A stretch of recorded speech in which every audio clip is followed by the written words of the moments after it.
हमारा आज का टॉपिक है नॉन कस्टम पेड चीज़ें खरीदने का शरई हुक्म। ये एक सवाल है जो कि एक भाई ने पूछा है। वो हमसे कहते हैं कि कस्टम पेड या नॉन कस्टम पेड चीज़ें खरीदने के हवाले से शरीयत क्या रहनुमाई करती है। जो माल बैरूनी मुल्क से आता है और उनका मालिक कस्टम ड्यूटी अदा नहीं कर सकते या कस्टम ड्यूटी अदा ना करने की वजह से कस्टम वाले मुकर्ररा वक्त के बाद वो माल नीलाम करते हैं, क्या ऐसा माल कस्टम वाले से लेना जायज़ है या नहीं। मतलूबा माल नीलाम होने के बाद मालिक माल कोई मुआवजा उसको हासिल नहीं होता, यानी कस्टम वाले अपना ड्यूटी पूरा करने के लिए हुकूमत पाकिस्तान के कवानीन के मुताबिक वो माल नीलाम कर देते हैं।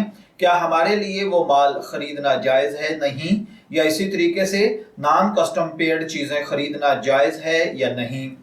तो देखिए, याद रखिए, बाहर के ममालिक से दरामद शुदा माल अगर कानूनन उसकी इजाज़त हो और हुकूमत ने उस पर ड्यूटी या टैक्स आयद कर दी हो, तो चूंकि हुकूमत के लिए बाज़ सूरतों में टैक्स आयद करना जायज़ है, अगर ये टैक्स बकदरे ज़रूरत हो और माकूल हो और लोगों के लिए काबिल बर्दाश्त हो और वसूल करने का तरीका भी इज़ार रसानी का ना हो, तो हुकूमत के लिए ऐसा टैक्स लगाना जायज़ है और ऐसी सूरत में इंपोर्टर को वो टैक्स अदा कर देना चाहिए।